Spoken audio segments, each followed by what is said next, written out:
Yo, yo. I like this tune that Uko put in. Let's go. Uko is like, if you Uh, like it, you're gonna have it a bit more time. I'm gonna cut you off with Yeah. music. That's what he said. That's what I thought exactly. So, what's the vibe, Halo, today? What's the vibe? I think it's everyone's vibe around Europe. It's that it's too damn hot. It's too damn hot, and there's not much to do in the markets as well. So people are, if you're glued on the screen, you're melting. Sometimes your portfolio Exactly. is melting with you. So you're looking at the clock, and then you're saying like, what did I do wrong in my life? But Yeah, but you just gotta go also, roll with Halo, it, you know? you know what, Halo? I think me and you, despite, all these things that you mentioned that could be better, but me and you were always cooking. Literally.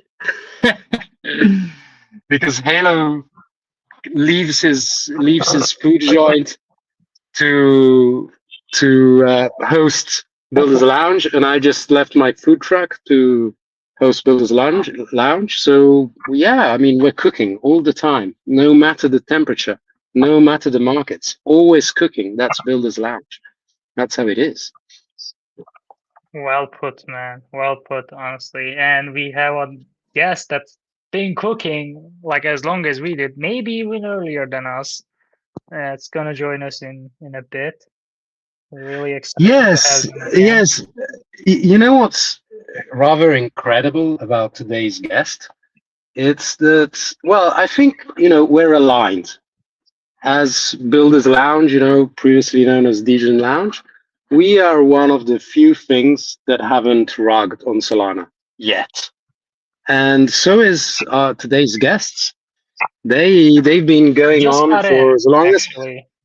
He just got Oh in. He's in wow. the studio. Yeah, let's Oh pull him up. great. Pull him up, pull him up.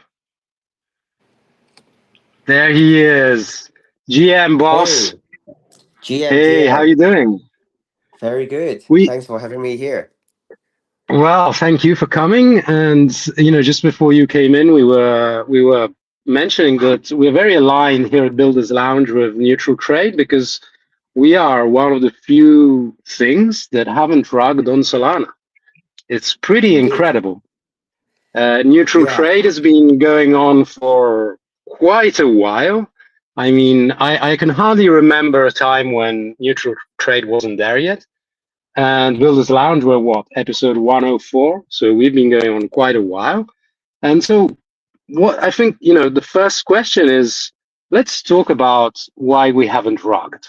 Because I think that's an interesting question. Because, like, Good we question. are a very tiny, irrelevant percentage of all teams, that have come and gone on Solana, yet we haven't run.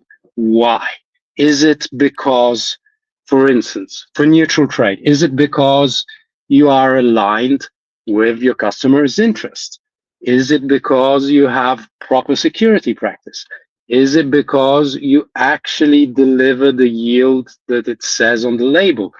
Uh, just a few reasons I was thinking about might explain why you haven't rugged yet. But you give us more reasons. I'm Yes. sure you have many. Yeah, sure. So when we first started Neutral Trade in October 2024, we had a vision of bring the retail, bring everyone the access to institutional grade trading strategies. And we have proved that over the past 2 years on launching on Solana, that we are able to generate returns for our users where all of the interests are aligned.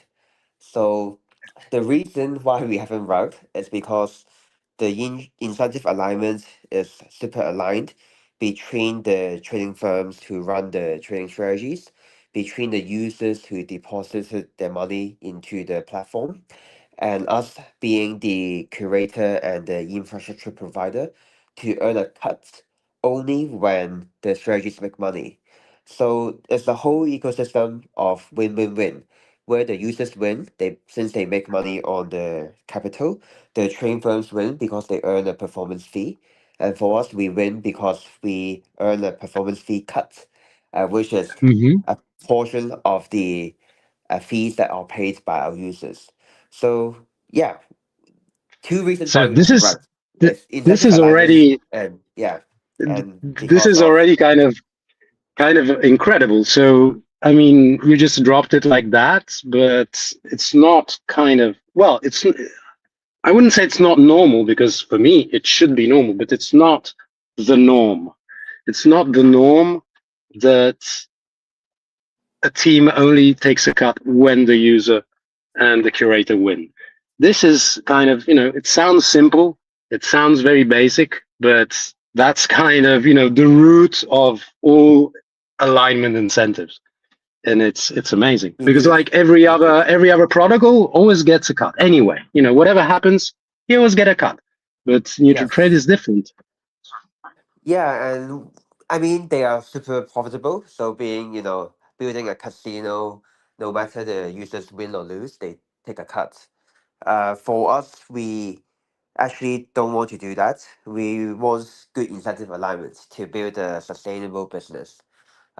We are not here to do a quick pump and dump, or doing some highly incentivized TVL deals or token deals to give people a false impression of how well the project is doing in order to rug them through, token launches, through other ways of method. And yeah, I think this is unique, and that's why we're still here. We're still sustainable. Our team get paid, our partners get paid. It's a good E- ecosystem that we are building. Exactly. And there you dropped another one. We are not a casino. And again, it's kind of normal for me, but it's not the norm. So many other protocols are literally casinos. I mean, dressed in prediction markets, dressed in trading platforms, dressed in launch pads, but ultimately casinos. Whereas Indeed. neutral trade is actually bringing institutional grade strategies. And this is something that I don't know if there's anyone else in Solana doing, but it's Yes. definitely not a casino. So let's talk Yeah, it's about not a casino. what We're building something value adding to the ecosystem. e- Someone, yeah, exactly. you can So, trust. so let's talk about what makes a strategy institutional grade. What is the the cut between just gambling and actual strategies? With that kind of institutional grade approach. What's the difference? Teach Yes, that's us. a great question. So the strategies that we focus on launching, focuses on the arbitrage opportunities between different dexes, between different exchanges, on their price differences, on the differences in funding. So the strategies that we focuses on onboarding is arbitrage opportunities that gives the trading firm an edge to make money from the market, rather than gambling on directions. In terms of the vetting framework that our team have, is that we have our co-founder called Peter, who is a TradFi veteran, who worked in the top tier firms like Goldman Sachs and hedge funds like Bali Asli, with a track record of more than 10 years, in the quant trading world, where he's the guy who interviewed all of the trading firms that wants to be onboarded with us. They are required to submit their track record, usually over 2 years of track record, with different market regime. And we also put in live capital to test with them to ensure their strategies is as intended as what they have marketed, to ensure everything is safe before we launch on neutral trade. So the difference between the strategies that we have versus what you see in other platforms, or what you see or what you do as a retail trader, or recommended by AI agents, is totally Hmm. different. It's a total different framework. We focuses Absolutely. more on the institutions framework to do stuff. Absolutely. And something that I think is worth really pointing out, because every time you speak, you drop some bombs, and it's like, you just move on. But one thing that I think is super important to highlight, for anybody listening here live or later the recording, is what you said initially, and I would explain it as you trade mechanical strategies, not directional strategies. Directional strategies are bets. Okay. No matter how clever and how experienced and how what risk management you have, you can be very, very professional, but directional trading is still a bet. Mechanical trading, on the other hand, exploits inefficiencies, exploits certainties in the market. If one asset is priced X on one DEX and it's priced X minus 10 on the other DEX, that gap is mechanical. It will be filled, it will produce value. So it's more a question of understanding the market and obviously a question of tight execution, because in mechanical strategies, execution is everything. This is also why I think the vast majority of people are much better off going through neutral trade than trying to implement mechanical strategies themselves, because the execution is so difficult, and that's where you shine with your infra and everything. But it's very different, and I think even myself, a few years ago, I couldn't see the difference.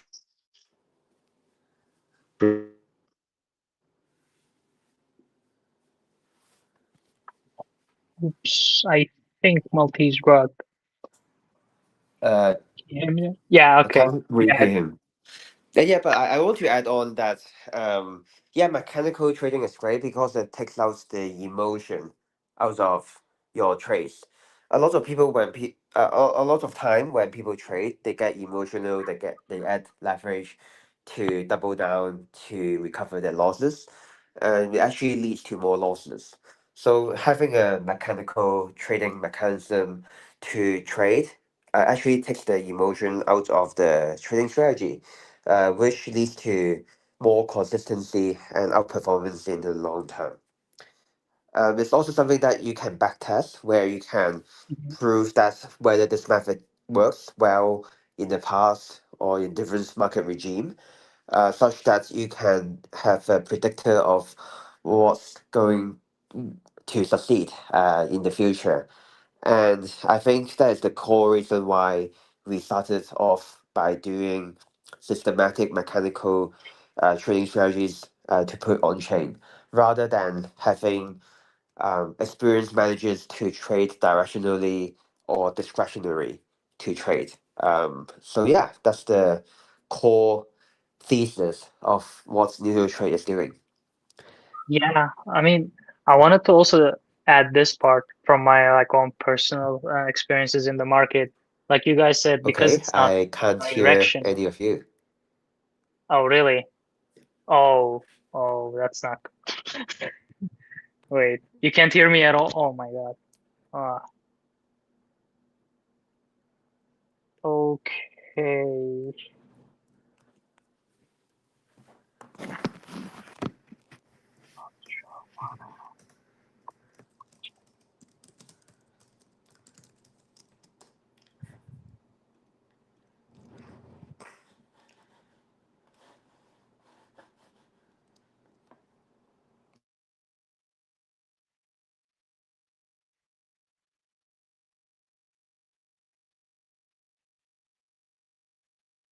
Maltese, can you hear me?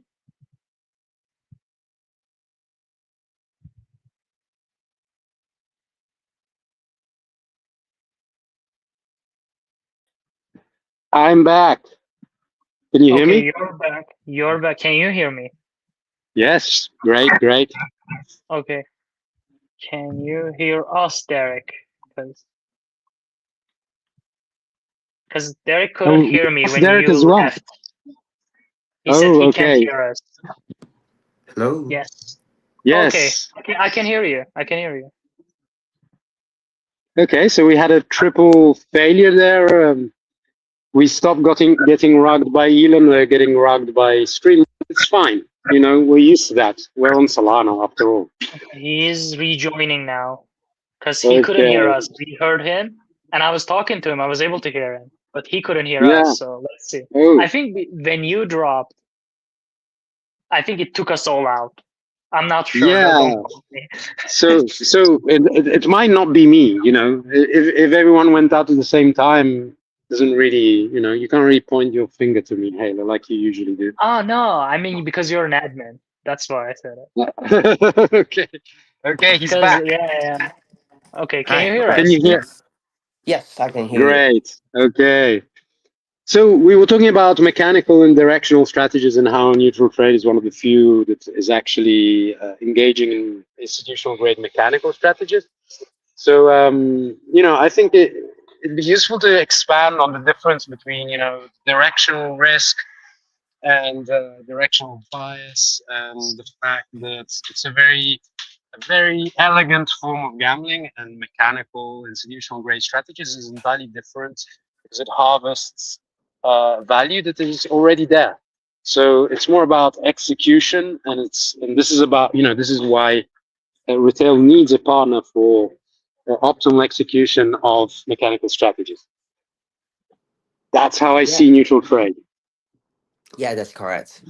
Yeah, I'm not sure whether this was recorded, but I was talking about mechanical trading strategies actually takes the emotion out of you. You don't overtrade, you trade mechanically and systematically. So you don't retrench trade to double down or lose most of your capital from doing gambles. So having a mechanical trading strategies, you can backtest, you can verify whether the strategy work in different market regime. That will lead to the success of a more profitable trading strategy. And that is the alpha or the trading firms that we are looking for that have the edge to do things like this. Absolutely. Absolutely. I think that's a huge difference, and that this is something that retail kind of needs to learn still, because a lot of communication is about the hype of directional strategies, and it highlights the wins but not the losses. With the mechanical strategies, yeah, I mean, losses are not really a thing. I mean, things can go wrong, like in any system, in any complex system, you can have bugs. You don't really have loss on mechanical trading. You can have, I would define it more as bugs that can happen, unfortunately, and very rarely. And I never heard of any on neutral trade. You don't really book losses, with mechanical trading. That's, I think, is super interesting and a kind of undervalued aspect of institutional grade strategies. Mm. Yeah, there's many good strategies that we have, and I'm sure if you go on our platform, you'll be able to see the different type of good strategies and their risk profile and the underlying yield source. We always market the yield sources and where the returns comes from, rather than putting an APY in a black box. We also push the strategy updates every day, so you can see whether on chain whether the strategy is making money or not today. Um, we also have a analytics dashboard that shows the correlation between the S&P 500 and Bitcoin, and the cross correlation between the strategies to show that they are uncorrelated, which means that if you add more strategies, you are actually not leveraging up, which is important because it means that your risk can be contained and you can know what your risk factors are. And we actually have a RWA strategy, which we had a TradFi hedge fund that trades on TradFi options, in Nasdaq and CME, which is very underrated. It is performing at 22% annualized returns, which is super high What? relative to What? Sorry, what? 22%. 22%. Yes. 22%. Yeah, that's only about 10 times what any other bank would give you, for anything. It's an actual 22%. And it's not like 22% because it was a good year. It's 22% because that's what the strategy is. That's, Indeed. people don't understand this. It's amazing. It's pretty crazy because the yields have gone down in all of the crypto markets. So if you want a delta neutral strategy, Ethena have done it best, and they are only offering 3.5%. So we know that the crypto yields are dead, and we have to look for yield sources or strategy returns elsewhere. So now we are looking into TradFi strategies, and this is the best strategy that we have found. That is done by a Singapore hedge fund, managing more than around 400 million in capital. So they are super experienced and managing a lot of capital with a lot of trust in them. So I believe they will do well, and we are great to be partners with them. This is amazing. And I think what you just mentioned highlights what you were saying before. The way you scout, the way Neutral Trade scouts for a dream team of quants, each delivering their own specific uncorrelated strategies. These are two amazing things. Number one, the scouting. Like, this is not some dude that kind of knocked on your door and said, hey, look at my strategy. It's cool. It's a Singapore hedge fund managing 300 million. It's kind of different from what you're used to seeing in crypto. And then the other super important thing is the uncorrelation.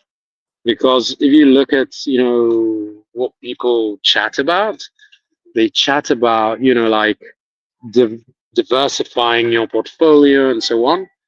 But most of the time, they just diversify within their own kind of reach and understanding, which means they diversify between very correlated stuff that's going to go up and down altogether. And the Yeah, correlation is there. It's not really diversified, but you actually go out there and prove that your strategies are all uncorrelated, which means I can really put my money across, say, five neutral trade different strategies, and I will yep.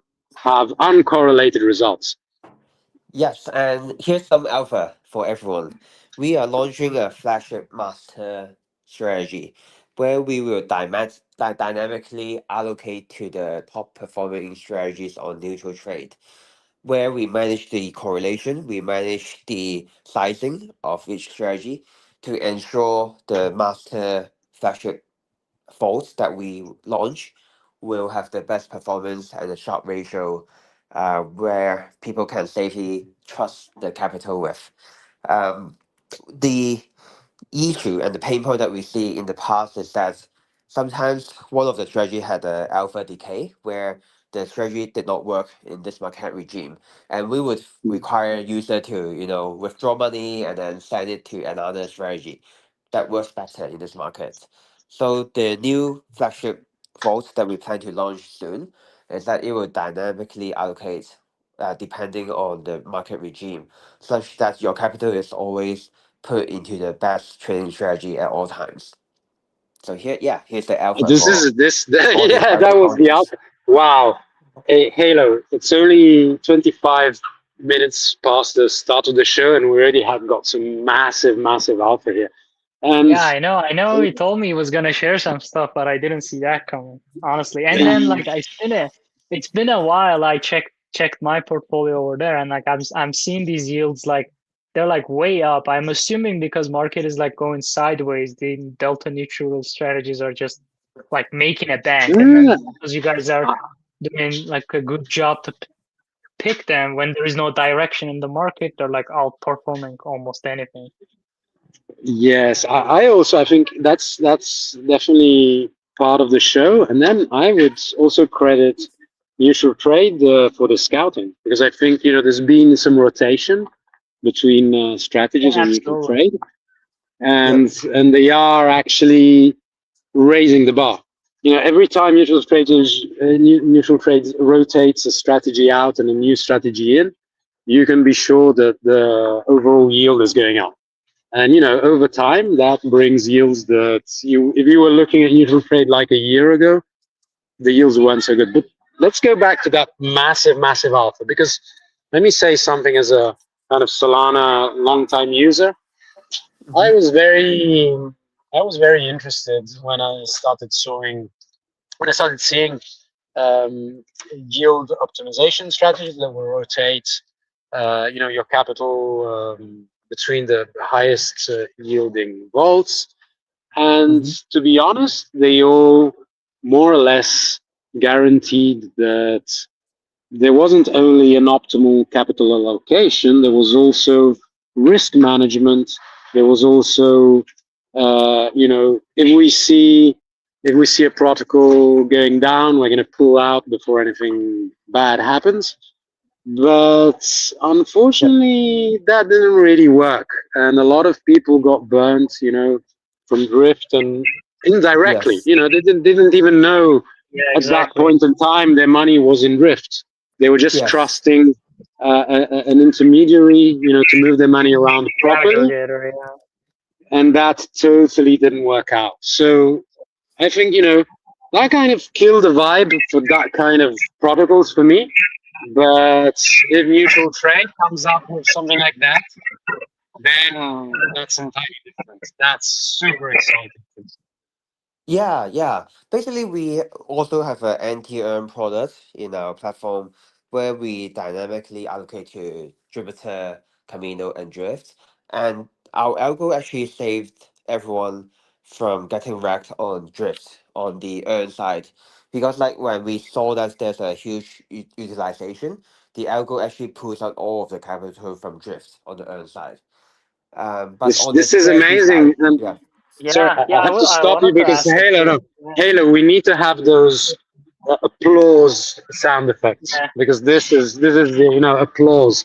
Like, I wasn't aware that neutral trade was doing drift and that they pulled out in time. I mean, I'm not aware of anyone else actually pulling that off, of pulling out in time. I was gonna get there, but you guys front ran me because I like it, a while ago. I remember when I was using it, like I saw a drift, so I was gonna ask what was that night for you guys, Derek? And you said your algo handled it, so I guess you guys were like just sleeping compared to the other DeFi teams that are trying to like put out a fire. But yeah, I mean, just walk us through, man. I mean, this is like amazing to hear.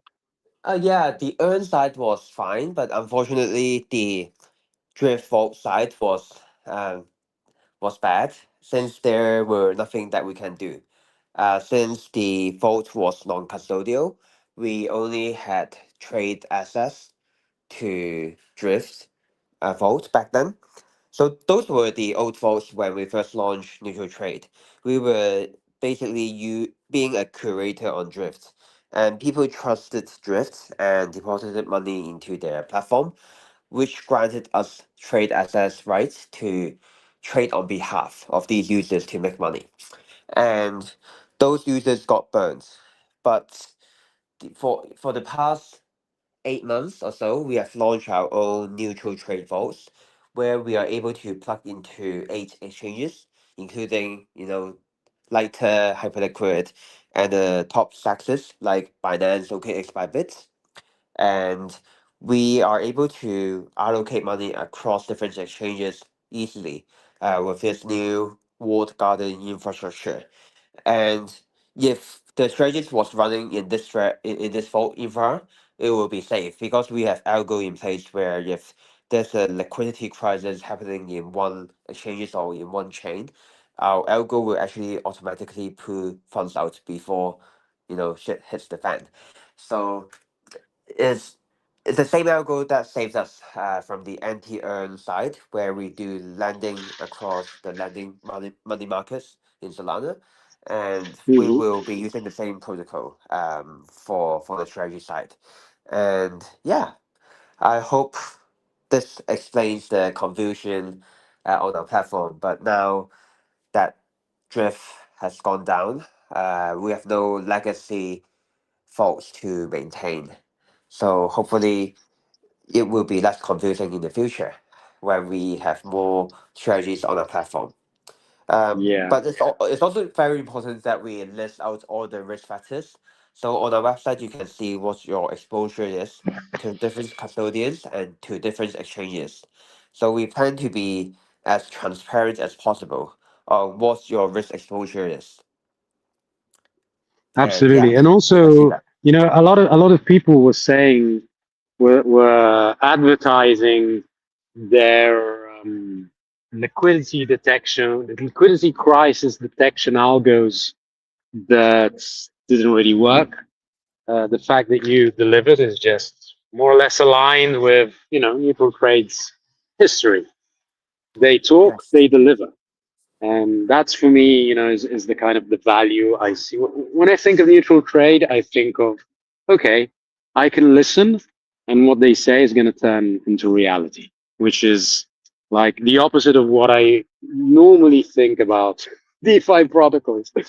And I mean, this just makes me more excited about the vaults, about your the vault you're launching, the kind of optimizing exposure to the best yielding vaults within neutral trade. Can we kind of go a little bit deeper there, understand kind of how it works, how the capital is distributed, um, what kind of criteria? Because obviously, if you say something like that, I would, as a rookie, I could think, yeah, they just trick the vault that's yielding more today, move everything there, and then when there's something else, they just move it out. But obviously, it's not doesn't work like that. It's not so obvious. So, Mm. what are the subtleties, the nuances of allocating the portfolio across the best performing strategies within your basket? Yeah, great question. But first, yeah, thanks, Maltese, for all your trust for the past year and a half, being one of our big depositor. And we really appreciate your trust, and I hope the team will not let you and your friends down. Yes, so this flagship vote is systematically rebalancing weekly, where we look at the Sharpe ratio, we look at the volatility of each constituent strategy. We look at the maximum drawdown to ensure it's usually up only on a monthly basis. So a simple example is that we have option strategy with 8% drawdown. And essentially, we wouldn't want to allocate it in a with a huge weighting, because if it has a drawdown, it will actually affect the performance of the flagship vault. So you will basically contain it to 10% allocation within the master vault, where even if it hits 8% drawdown, it will only be a 0.8% drawdown on the master vault, where the other strategies will cover the drawdown. And from a user standpoint, this is actually ideal because you are still making money overall. And the best part is that if the strategy has a drawdown, since the strategies between themselves are uncorrelated, it usually won't affect the yield or the returns of other strategies. So if this strategy hits the drawdown, if assuming they are all uncorrelated, in theory, there shouldn't be drawdowns in other strategies. So that is the thesis, where we want to make money off bull markets and bear markets, off different cycles in different market regime, by having a dynamic allocation between different trading strategies. So the more strategies that we launch, we can have more data on their volatility and the drawdown and what works in different market regime.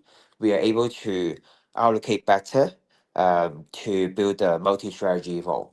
And just to share more about the thesis and why we are doing this, it's because we are basically replicating all the success from the top hedge funds in the world, with the likes of Millennium, Baliasni, etc., 0.72, etc., where they are a multi-manager, multi-strat hedge fund, where they have different trading pots with different teams that runs their strategies. And if a team hits a 3% or 5% drawdown, which means that from peak to trough, the money that you lost, the whole team gets fired, or the risk get cut.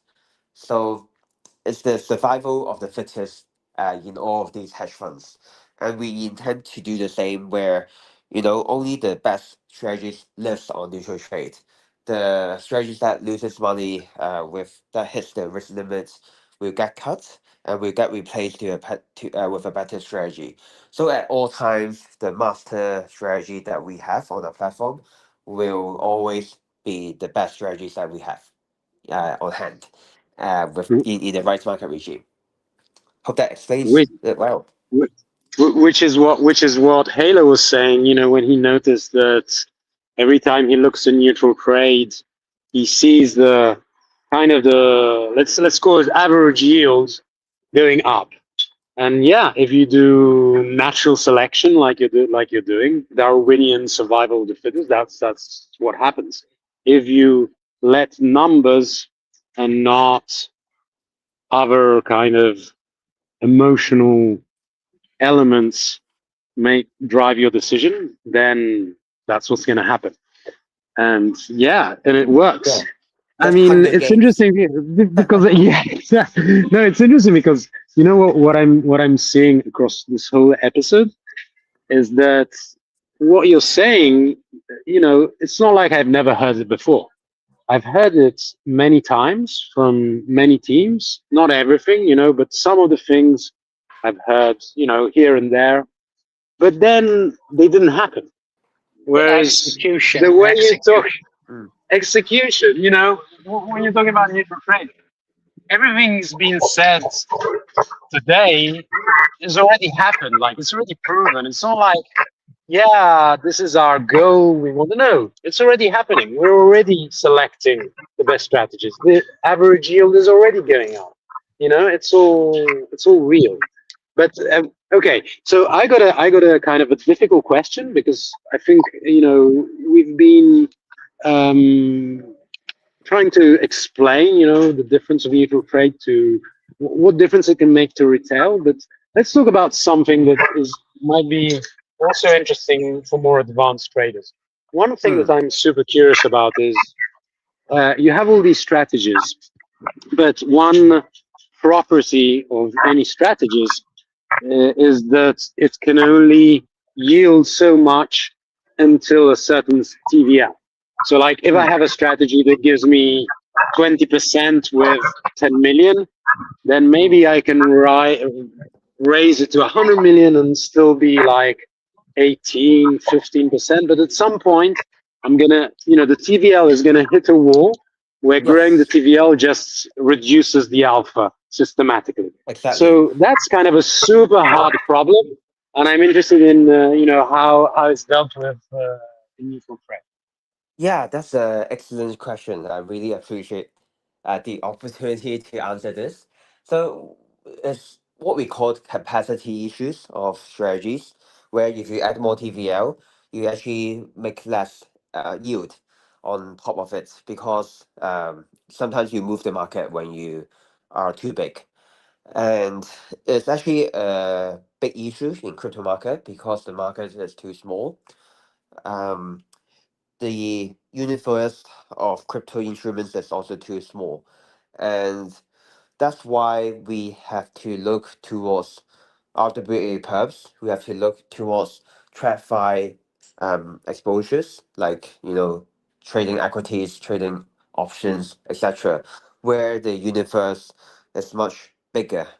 And looking at the whole market where there's more and more tokenized stocks, more RWA perps bring on chain, it's actually super bullish for the type of strategies that we are offering because it means that uh, from $1 billion of capacity of strategies that we have, it will now be 10 billion or 20 billion when you open up to um, external insurance that is outside of crypto universe. So yeah, it's actually a big pain point in the industry where you can't scale. You have to cap your TVL to protect the returns. And that's also one of the reasons why we have a deposit cap on our strategy. We want to make sure the existing depositors make money and their returns are not diluted.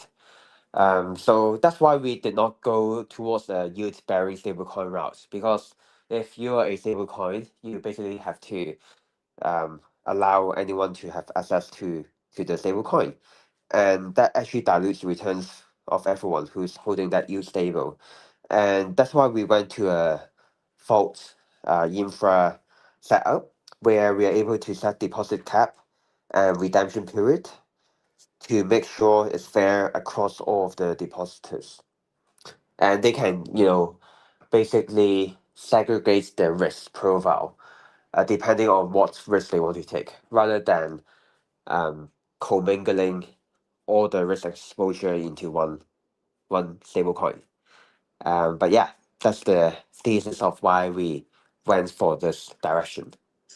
Yeah. That's the kind of answer I was expecting, because obviously that's when you reach the kind of TVL neutral traders handling, it becomes a kind of a real problem, to be able to assess capacity of a strategy, and knowing that there's a team that is actually looking at this and making sure the yield is, let's say, immaculate and not tainted by excessive TVL is another kind of something really to pinpoint, to underline. This is what neutral trades does. This is who they are. But continuing on the kind of hard questions. So we were talking about how the huge difference between mechanical and directional strategies, and we were also mentioning how mechanical strategies are also very much um, very much based on execution. So Yeah. I'm interested in knowing that crucial execution quality. Is it handled by neutral trade directly through their infra? Does neutral trade provide the vault managers with their own infra to execute strategy, or does neutral trade kind of ride the execution of the partner, or maybe both, depending on the case? How is the execution weighted between neutral trade and the partners? Yeah, so basically our partners runs the trade execution on our platform. What that means is that we have high fee tiers in different exchanges, since we aggregate all of the trading volume of different trading firms, combining into one account, such that we get fee rebates from maker and taker fees, which is highly discounted, that is shared across different training teams. But the training teams themselves have order management system. They also sometimes use prime brokerage such as LTP, Falconex, etc. And also infrastructure provider like CoinRoutes to help with their trade executions with their algo as well. From what we can see and observe, a lot of the orders are maker orders, which means you are placing a limit order on the order book and wait for someone to take your order. So you actually get paid fees by placing orders being a maker on the order book to enhance the yield of the returns. So, combining a good trade execution system with good VIP tiers on exchanges, it actually yields to a better risk adjusted returns. So with the same strategy executed on with us versus other platforms that are new, the returns will be quite different since we are in the space for longer time than a lot of the other teams. Um, but yeah, the So yeah, that's pretty there's much something it. that I wasn't really imagining, and it kind of hit me as obvious when you said it, but it never really crossed my mind. So if I understand correctly, the quants you scouted and their strategies are executed through neutral trade, but neutral trade in turn fans out towards several providers, exchanges, but aggregating their whole volume, so that basically getting better fees for everyone. So like Yes. yeah, this is amazing. This is Yeah. really It's super a interesting. built-in flywheel. It's a built-in flywheel. You It's aggregate the absolutely TPL, you aggregate the trading volume. So it means better fees for everyone and then better returns for our users, which attracts more uh, deposits. And yeah, it's a flywheel. uh, yeah, it's really cool. But scaling back to kind of the retail mindset, what you said, this is something that I think retail often doesn't understand, but you put it out quite plainly. Your institutional grade strategies, most of the time, if not more or less always, use maker orders. So for people who don't know the difference, a maker is just a resting order waiting for someone to buy or sell your specific offer. A taker is someone who just lands in the order book and takes, a resting order, a maker order that was already there. So what does this mean? It means that if you're a taker and not a maker, you are paying for the privilege of getting filled first. Yeah. But if you're an institutional grade trader, you are actually taking advantage of this misused and often kind of expensive privilege of taking orders, and you get a huge edge from that. And this again is something that, as a retail, is very hard to do. But as institutional grade strategists, it's gonna be like it's what you do all day using Maker. So I think that's important. That people understand the difference of, okay, I'm trading on my own. I'm gonna have poor execution, number one, and I'm going to have I'm gonna probably take orders, so I'm gonna have expensive, not only poor execution, also expensive execution. But if you go through an institutional grade trading desk like neutral trade, you're getting both sides of the story: the optimal execution and the maker rebates, or and not giving away your fees to the market.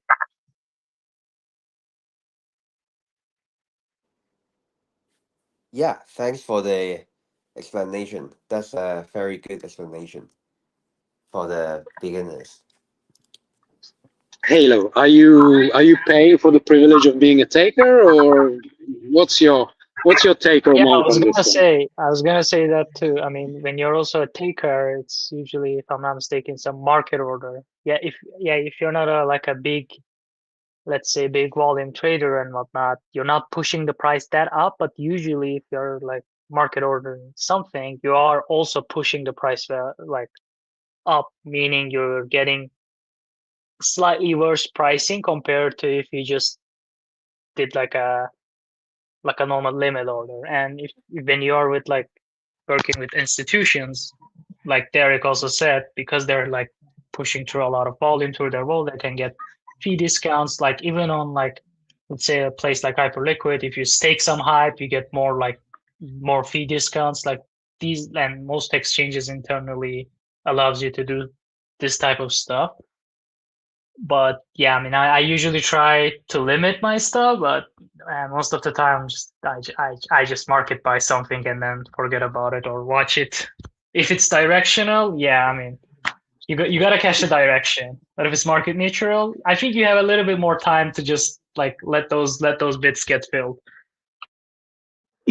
Yeah, and also, it's what you mentioned. You usually take, because yeah, I mean, if you're not a professional trader, it's not like you don't always have Exactly. time to look at the book, to see what's happening, to see if you should reposition your order.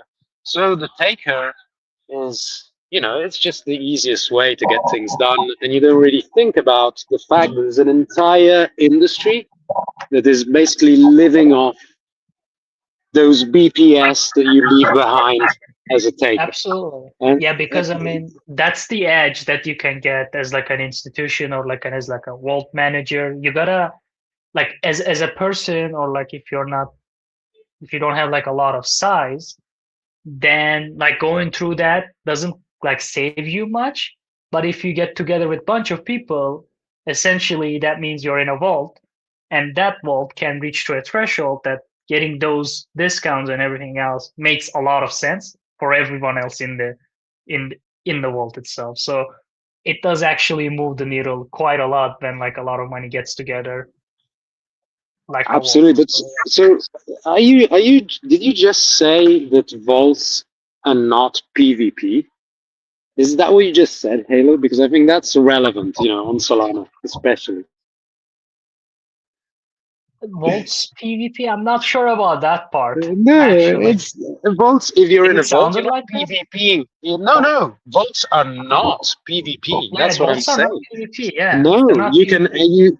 you enter a vault, and it's not like you're fighting for your life. It's you're actually, putting things together with other people to get better execution, better fees, better everything. It's kind of Yeah, refreshing if you think of it. yeah. Actually, I want to add on this. Votes are actually not PvP because you are essentially providing liquidity to the market for people to trade cheaply. So without neutral trade providing liquidity, there would be less liquidity on the pub dexes on the exchanges, where eventually the retailers will get worse prices when they trade. But with us, we actually quote on a like we bring liquidity from one exchanges to another exchanges, such that the end user of the exchanges can get better prices and cheaper funding to leverage up. Without us, the funding rate will be super high and it will be super expensive to Much leverage up. further. Since So since we are you're since directing it, Yeah, liquidity to that's where there's demand with. Yeah. So yeah, that's what I want to it's an add. equalizer. You guys are like an equalizer for the market, basically. Yeah. yeah, I mean, I would take it even a step further because we were saying, vaults are not PvP, but I will take it a step further and say a lot of the time, not every vault, every trade on every vault, but a lot of the time, not only the vault is not PvP, the vault is actually making money off the PvP side of things. And I think a lot of people, a lot of Solana uh, people watching protocols, watching tokens, watching the market, uh, might have, a lot of time you just opt out of the PvP. You can't PvP everything because you're going to get wrecked like in the first 15 minutes. But like, so sometimes you opt in, sometimes you opt out. You see all this PvP going on, and I'm sure a lot of people at least once have thought, wow, I wish there was a way of making money off that PvP, off that taking liquidity, going up and down and everything. I think, neutral trade is one of those things. It's one of those things where you can just opt out of the PvP, opt out of directness, and actually make money on that. This is kind of, a subtle change of sides the moment you start working with neutral trade. That's it's not that obvious, but it's a reality. The more the market is PvP, the more the market is, let's say, the more the market is hysterical, the more institutional grade strategies actually pay out. Yes, that's correct. So, Halo, we front run you a couple of times, but I'm sure you had a long list of questions that you haven't run out of yet. So, what is your difficult question for Derek now? Because I haven't heard you asking difficult questions yet. So it's your time Well, to I mean, shine, Halo. Make difficult. life difficult for Derek. Well, I thought I would hit it like drift questions, but I think like not much to talk on that side because like the way basically executed that, in my opinion, is really good, because you can't do it like the drift vault would get affected, but the user already knows that they're depositing the money to drift. So like there is nothing like the platform neutral trade itself could do anything about that. Yeah. So beside like that's like very well shown. So that's the part that some of these other companies that forgot to mention when they were doing their like yield strategies. And they, in most cases, they were a little bit misallocated or heavily allocated. Like the risk was like basically sitting in mostly in one section of the market, and like obviously when that section gets hit, the vault itself would get hit completely. So what I was wondering, like you got your algo was able to prevent on your other product. I'm not talking about the vault, but like it was able to prevent the other vault. So Yeah. I mean, obviously you can't disclose how the algo works, but like I was wondering, are you guys like trying to use that system or that algo to market or like to other teams, or you're just gonna like basically keep it within neutral? Because I think that's like a really, really big add-on, at least that like Yeah. needs more shine on. Like even if you don't share, like you guys put a lot of shine in that, because that hack, in my opinion, like I personally lost how they handled it and how after like the stuff that happened afterwards, and I was in like I knew some of the teams that got like completely affected and had to shut down. So it's like Yeah. it really killed a lot of trust, you know. So I'm just like I'm kind of seeing a solution here, at least from my perspective. So I'm just wondering what your thoughts on that. Yeah. So basically, I want to also highlight Lulo. I think they did really well as well. They also got out Yeah, of the yeah, situation safely. And I think they have the same algo as us, where we get alerts where there's high utilization, like unusually high utilization of the lending pool. And we'll basically have a tiered withdrawal logic where if it gets to 70%, we withdraw 25%. If it gets to 80%, we withdraw 50%.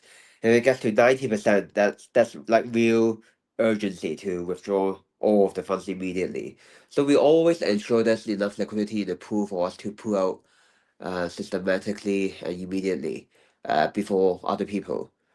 Because like when things like this happens, whoever leaves first gets to keep all of their money. yeah. And Unfortunately, yeah, there's you're a right. panic, yeah, there's a panic switch that we have where if something abnormal happens, we always withdraw first. And then ask questions later, right? Research later. But, always protect your capital first. It's DeFi, it's risky, there's long tail events all the time. So you really need to be super thoughtful of your risk management system. And yeah, we cannot unfortunately share that to everyone, otherwise we will get from run. If we set 80%, someone will set 79% to leave before us. So unfortunately we cannot um yeah, sell the algo out.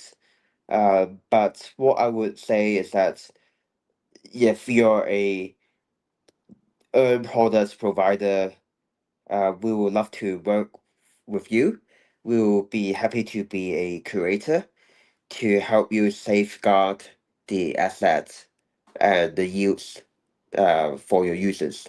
So you can focus on distribution and the product and not the money managing side of things.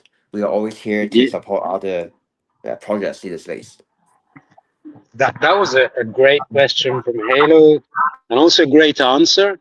And yeah, if you think of it, it's cool with Derek because we ask questions and then he explained things, and then you think, yeah, it has to be like that. It's obvious, because it makes a lot of sense. That's why. But the thing is, okay, so you have a market, you have potential panic, potential, difficult moments where you want to pull out of the market. And in those moments, you want to pull out before everybody else. But you want to literally front run everybody. So it's not something you can give away, because otherwise you're just going to clone people who are going to try to front run you in turn, and which in turn dilutes, the guarantee that you're kind of the promise that you're making to your users. So yeah, that's kind of, I think, markets are zero sum, you know. So someone is always going to lose and someone is always going to win, and pulling out at the right moment before everybody else is a huge win, and it's not something you can share, but you can make it available to punks. That's, I think, that's the, like, if I was curating a vault, I would just go to neutral trade. I wouldn't try to play smart and to have my own infra from scratch, knowing that like 95% of the protocols that tried that, got burnt, and knowing that you have a protocol like neutral trade that can actually give you that basis, and yeah, and just allow you to focus on the actual yield, which is what you want to do if you have a strategy. So that's super cool. And so this makes me curious about something. So on one side, you have the strategy that you have scouted because of exceptional yield, exceptional guarantees of risk management, and so on. But what if someone which doesn't really want to be part, or maybe isn't good enough to be part of the neutral trade portfolio, but would still like to use your technology? Is that something that you do for other Yes. teams? Like, do you sell infrastructure services? That's super interesting. I don't think we've touched on this during the episode. So if you want to add something on that, that'd be super interesting. Yeah, so we are actually have a, how do I say this? We have a white label solution for vaults. We have, yeah, we have acquired a team in Solana called Filter. They are a vault Okay. infrastructure platform. Their team have joined our team, and yeah, so if you want to create strategies and you did not make the cut on being in neutral trade, we have a vault infra platform called Filter where you can use the SDK to launch a strategy on your website. And we are able to help you with distribution, um, but not manage or create on our trading system. Currently, it serves a couple creators. So it has around 5 million TVL in it, with the majority going to Factors and Elemental. There's around 6 other creators there using Filter infrastructure, and I think they have a very good smart contract developer where that smart contract will be able to serve most of the needs of these trading firms who wants to earn get TVL from DeFi and trade for them. But yeah, it's not public yet. Like we haven't made this announcement, but yeah, another alpha that we are sharing here, to the audience here. he comes and drops this alpha all the time, mate. This is crazy. So cool. So double alpha, number one, the master, I don't know what it's going to be called, but the master max yield neutral trade vault. And on the Yep. on the other side, you also have the actual infra, which will allow teams from Solana, not only teams from Solana, I would say, if Anyone. I had a family office, I'd just come to you at this point. Because if I was running a family office, number one, I would want to run it on crypto rails. Maybe I don't even touch crypto on my desk. I just do, I don't know, TradFi options. But I want the rails to be crypto because I have understood that is the best technology to run this kind of shop. And then you have a technology provider that on those crypto rails give me all the infra that guarantees the best execution, that allows me to take advantage of pooled fee rebates. I mean, it's a no-brainer. So yeah, thank you for sharing that incredible alpha right at the end. I mean, if it wasn't for Yeah, Halo's man. question, we might have. We should thank Halo as well for asking that hard question that It's a great brought out the question. alpha. Yeah. We didn't even have to hit Derek. Just pull the alpha out of it, just like that. That's that's the Halo effect. But Yes. It's always in the roadmap. Thanks for bringing that up. yes, Anytime, absolutely, man. and Anytime. thank you for being around here with us. You could have been anywhere else, but you were here at the Builders Lounge, sponsored by Carbium and onchain.cc. So yeah, it's been an amazing episode, but that's what I was expecting for an amazing team. One of the few teams that, together with us, Builders Lounge hasn't yet rugged on Solana. We must say this once again. So yeah, I'm gonna leave you to your closing remarks. You go first, Hale, and then let's leave Derek for a massive closing remark of this amazing episode. Yeah, I mean, maybe before we close, he drops another alpha. But I wanted to say it's always a pleasure to have you here, my friend. And from our side, we still have our partnership program live, carbine.io slash partnerships, I think. And just we're here for builders. As you guys can see, we've been around for a long time, so you can count on us.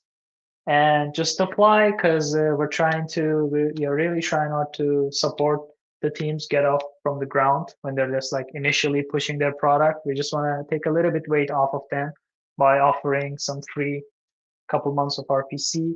And yeah, that's about it from me. And I'll just want to leave it to Derek. Sorry, I have to jump in again here. Sorry, I had gone out, but I have to jump in because this is kind of there's an opportunity for a double partnership because if you're a team on Solana trying to build your own particular flavor of vault, here in this episode you have two amazing partners.